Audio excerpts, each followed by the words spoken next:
And so we are back with another week after a week or two break of Dark Gathering, and we are at chapter 37, continuing on with trying to conquer Adam's ghost. Okay, now we come to find out she is particularly interested in men, and she tortures them, those who she fancies. So if she thinks that you're a good-looking guy, say goodbye to your fiance, your boyfriend. Okay, you will never see him again.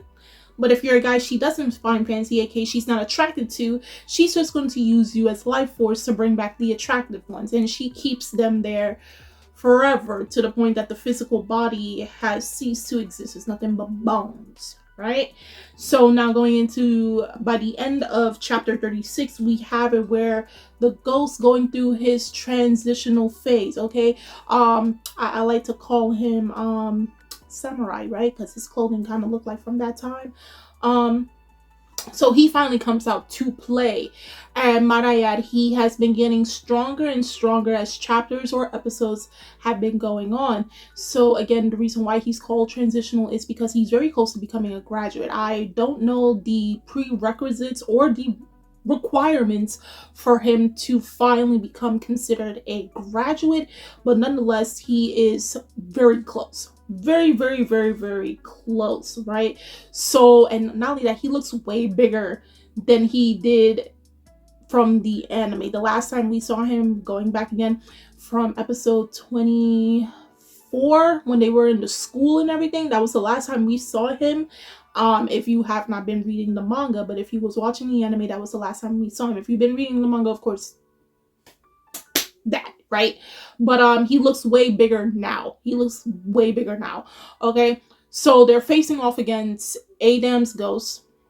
Now she is like in her second phase, so it's just like a big black head that looks like worms or anything, parasites, because she does insert parasites into her victims to control them and then eventually capture them, right?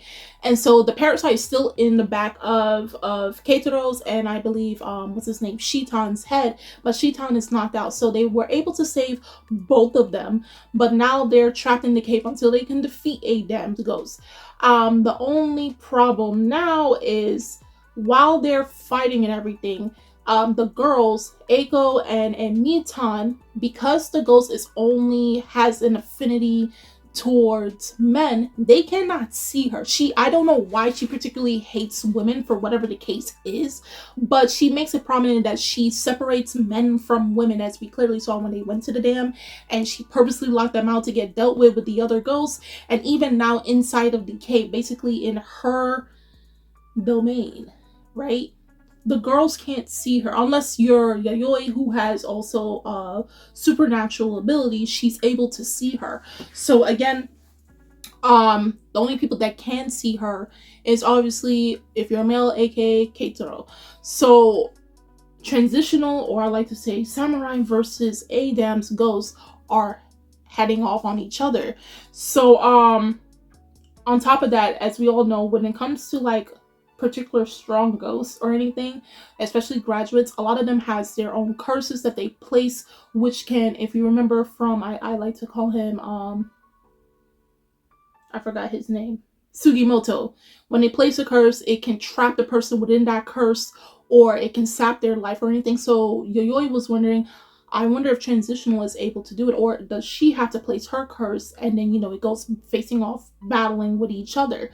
So what Transitional does, right, is so cool. So he's looking like he's about to punch the air or something, or he gives a scream, and what he does is that particular strike literally cuts the ground. It looking like a hollow purple, all right, decimating everything in its path. Right, so unfortunately, again, like I said, all the girls can see is basically the ground just split. Nothing is there because obviously they can't see the ghost, because the ghost makes it that women are not able to see her. But from what we see, from what Yayoi and Keitaro sees, Transitional, or I like to say Samurai, basically blasted looking like a Toji, okay, with the hollow purple, blasted through. But unfortunately, because of how strong Adam is, he didn't really critically hurt her. What happened is that her nerves were still there. They're regenerating. So what she did now is she sent out some type of white mist that actually contains a lot of the parasites, and they started to insert themselves into Samurai's body. And so they start to grow and fester and everything, to the point that now they're forcing his body to now start tearing at it.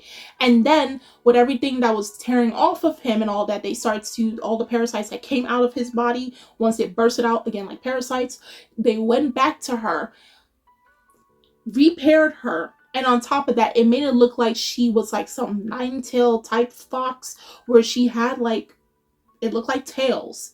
And then within the tails, they started to open, and came out the several bodies of the deceased men coming out, basically her puppets. And then you saw like black figure oval shaped heads. Obviously all the men that she's been torturing over the years started to scream.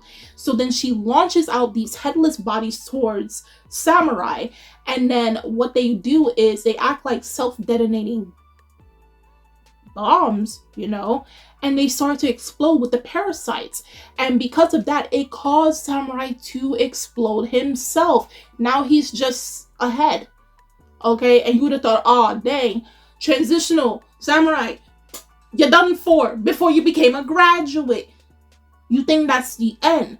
But what was so interesting, and this is where I really, for Transitional, this is why I really hope in future chapters we get some background info on him. Because what happens is, even though he was just a head, his head started to rise up, right? It looks very haunting and everything. And then his eyes start to glow. And then protruding out of his skull is an arrow. But from the end part, shooting out first before the pointed part, and then it flies out close to where Adam's ghost is, and then it stays in midair, and then it creates a black hole. It rips space, right? And then within that space, in the middle, you see a head of a woman crying, right? And then the woman is calling for Himoji, save us, help us. And then there's a black box in the text. Either that's his real name or something of that stuff. I don't know. Then all you see is like, it's like he's remembering, he's getting a flashback. There's like two people. One looks like a very young girl and a little boy. And then there's a deceased person laying on the ground. So he's remembering his memories little by little. And I'm guessing, again, based on his appearance, how he dresses, he comes from the time of feudal Japan, obviously, where samurais were roaming and shogunate and all that stuff. And obviously, given his attire, he looks like he was a feudal lord. Okay, he looks very regal, the type of hairstyle and everything. So once that happens, he starts to scream out loud. And there's such immense pressure to the point that now the arrow goes and shoots at Adam's head, right? And then he's starting to bleed. And then this is where he now places his curse, right? It looks like a net where there's like an opening. Looked like it was supposed to be a door. So Adam is stuck, and then because of his curse being activated, right, it's putting pressure, and then all you see is this type of whatever, I don't know, it just looks like all this energy coming down, but it's countless faces of people that's mourning. So to me personally, based on that panel, and again, we don't have a lot of context for Transitional, just a little bit that we have on this chapter alone, but something tells me like the people that saying save him could be his kids, could be family members, whatever. But on top of that, given his attire, how he looks, he was originally possibly a actual samurai, and he has cut down a good number of people during his time, and probably is a lot of regrets he has before he passed away. So all he has is people who mourn and regret placed upon his shoulders, and they're acting as the curse that forces whatever's trapped within his curse, within his net, to basically not move. It's like constant pressure on them, like nothing they can do can get them to get up. And then now we get to the point, because Adam is not able to get up, and the pressure is hard because the whole cave is shaking. Everyone can feel the immense power from this from this curse that Transitional placed on Adam, right? So Adam is trying to find a way to get out, right? And then it sees, oh, the one that I captured, Keitaro, is still awake. So it triggered the parasite at the back of his head. And then what happens is, because it's triggering, and obviously the parasite forces you to do things against your own will, forces Keitaro to get up, okay, and run to Yayoi, because it knows that Yayoi is the problem of it all, with Transitional, and then tries to choke out Yayoi. So it thinks that by doing so, it'll cause Yayoi to lose control of Transitional, and then she can go berserk and just take out everybody inside that cave. So with that being said, Yayoi thinks that she can use her little squirrel mouse, finger mouse, with the ghost inside to basically zap out the parasite. But because of that, if she tries to do that while the curse is activated, and because everybody's kind of like awake and everything, what will happen is, instead of her zapping the parasite in his head to go directly towards Adam to attack her or weaken her, instead it's going to go ricochet and hit back with Transitional, which will make the scenario much more worse in their case, right? Because if it hits Transitional, it's GG for everybody in that space. So we had it where Keitaro, even though he's struggling to regain self-control over himself, he's like, yo, you're thinking what I'm thinking, right? He tells Eiko, he's screaming to Eiko, knock me out unconscious. Okay, this is the only way to stop the control over my body, and then Yayoi can continue doing what she needs to do. I need you to TKO me right now. I know we going out and everything, but you gotta do this for me. This is for me. So Eiko's just like, you know what? So we can all get out of this alive. She takes off her sweater, wraps it around her arm, then charges out him and in the chin, right? Effectively knocking him out unconscious. So this allows Yayoi to basically zap the parasite in the back of his head. And this is where she tells Transitional, making sure that, Keitaro is fully knocked out, nothing is harming him. The parasite can no longer be activated to do it because it needs him to be awake. So it looks like parasites only work when the host is fully awake, fully conscious. If they are unconscious, they don't really have much of an effect. So due to being knocked out unconscious by Eiko, this allows Yayoi to tell Transitional Samurai to subjugate and hold her down, fully just destroy her. And he does that. And now she's nothing more than a half of a head. She looks like when you take the scoop out of an ice cream jar. I know that sounds very disturbing, but when you get that scoop and it's like that, yeah, basically like that. And now we have it where she's asking for them to save her. You tried to take out everybody in that room. You ruined countless lives and enjoy doing that. You tortured these people for days or years on end, and you have the audacity to ask to save them. And so the men that was in that room, poor souls, when they heard this, they're like, no, F that. Like, why should we try to save you? Why do you get to? You ruined our lives and everything. And then Keitaro is looking and she's asking Keitaro, save me. Keitaro has the same answer. No, you suffer. You should die and everything. So Yayoi was able to trap her in her plushies, and they were able to basically conquer one of the spots on their trip to Kyoto, right? Because they have 5 main points. So they were able to get Adam's ghost, basically get her.